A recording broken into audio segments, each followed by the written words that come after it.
Morning, all. Well, I'm going to be trying to get up with Nick Argento this week so I can finish up the Glencoe video. And I want to make sure that I keep researching some of the companies I'm working on, like Rodent.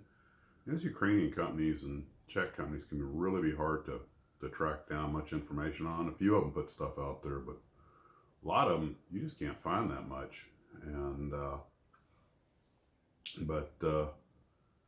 they're I know a lot of people are real happy with the kits they're putting out. I did discover one thing, although I don't think a couple of these companies are around. I found, if I remember correctly, 11 kit model companies from the Czech Republic, which is a country of about 9 million people. And that means they've got one kit model company for every 800,000 or 900,000 people. That's pretty impressive. So I had actually pieced together a real quick video on that at one point, but it looked pretty bad. I didn't keep it. Plus, a lot of the information was scanned. A couple of companies I don't think are around anymore, but some more companies I'd never heard of. But still, and I couldn't even find out if these were companies that were just repopping old molds. I mean, it was, some of these things get pretty hard to research because, as I told you before, sometimes these companies are nothing more than a group of guys to get their hands on some molds and hire some outside firm to run the presses for them and do that for a while until it quits making money or whatever, and then they're gone. So this industry really runs the gamut from literal garage operations to, you know, massive factories like Monogram and Tamiya. But I'm trying to do one on Rodent, but I just don't have enough information so far. I don't think I've ever built a Rodent kit, so I don't have an opinion on them. I assume they're pretty good. And like everybody else, the kits I've received from Eastern Europe have run the gamut from, you know, as good as, if not better than Tamiya, down to you got to be kidding.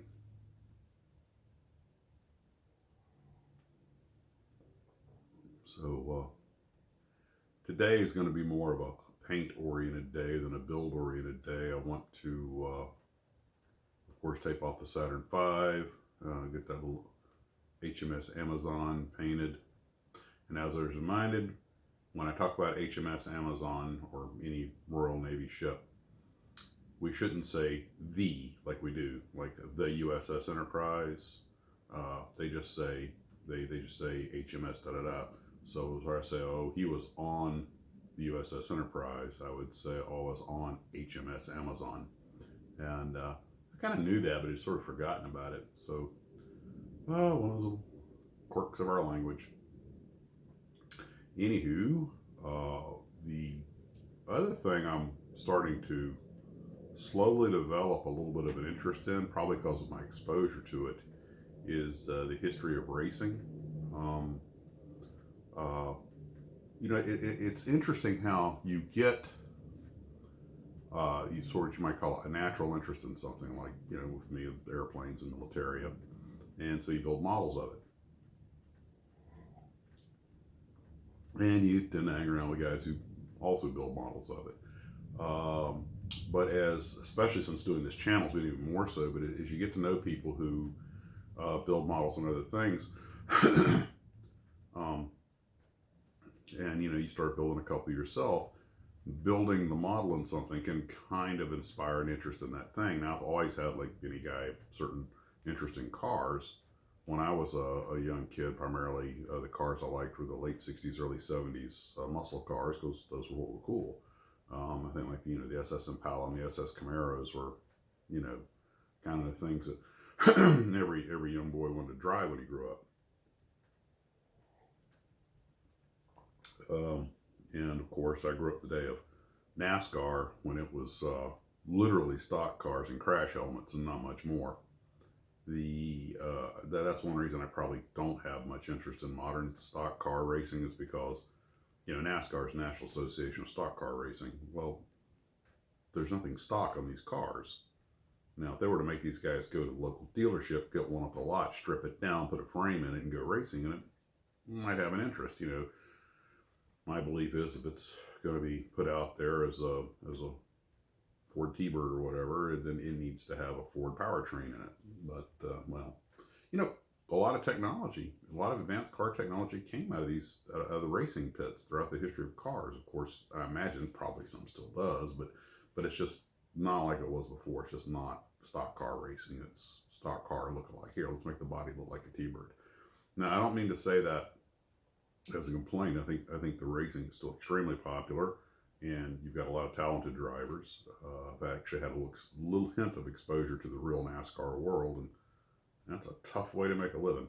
Um, but it's just not really stock car racing is all. So you know,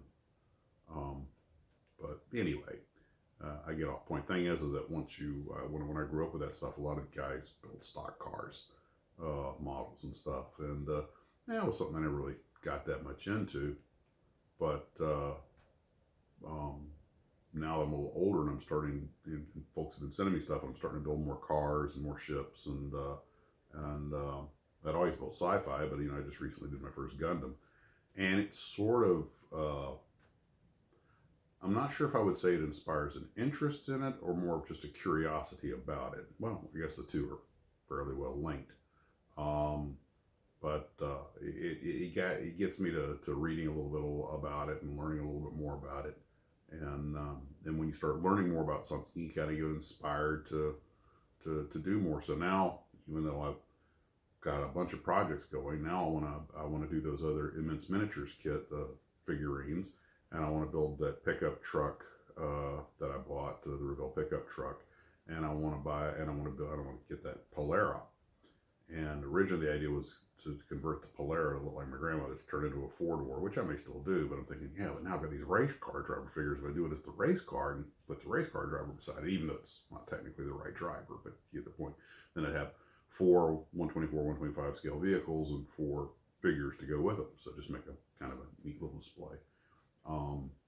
And now that I've got those extra heads left over, because there's only going to be, you know, 4 bodies and 4 heads, so I've got another 8 heads. I'm like, ooh, what can I do with those? You know, and I'm thinking, ooh, you know, I'm planning to start on this resin Eurofighter that Mr. Ricky sent me. I'm thinking, it's a 2-seater. Shave those helmets down a little bit. Those makes a pretty nice little pilot heads to go in there. And so, you know, things just have like a way of kind of naturally flowing and fitting.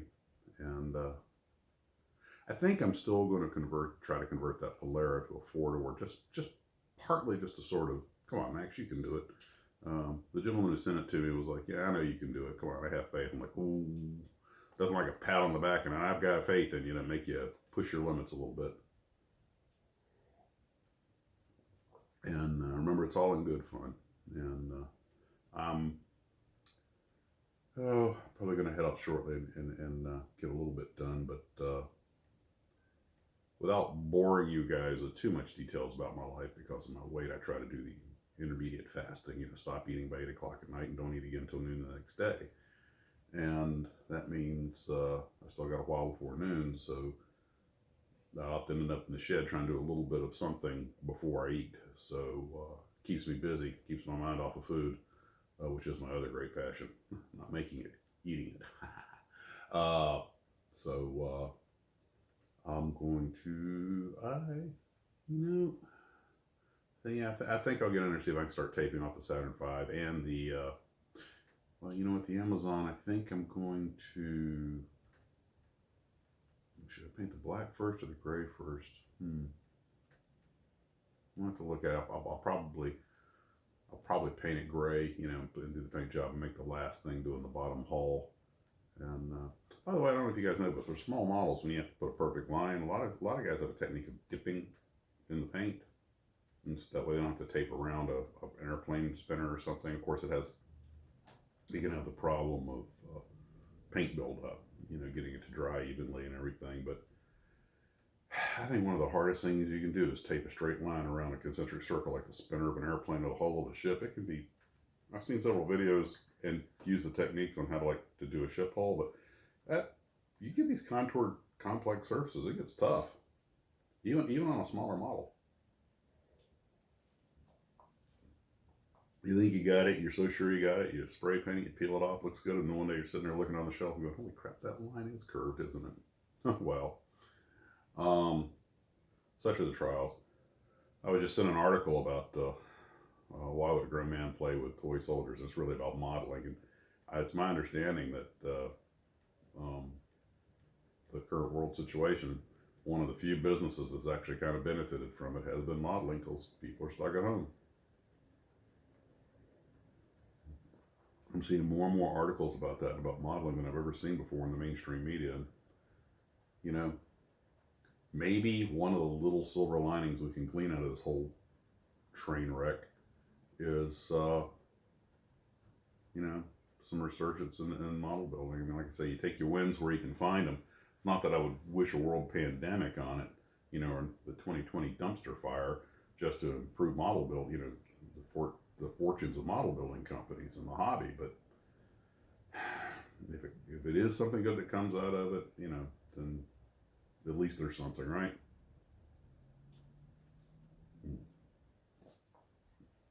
Well, that's all I got for this morning. You guys have a great day. Model on.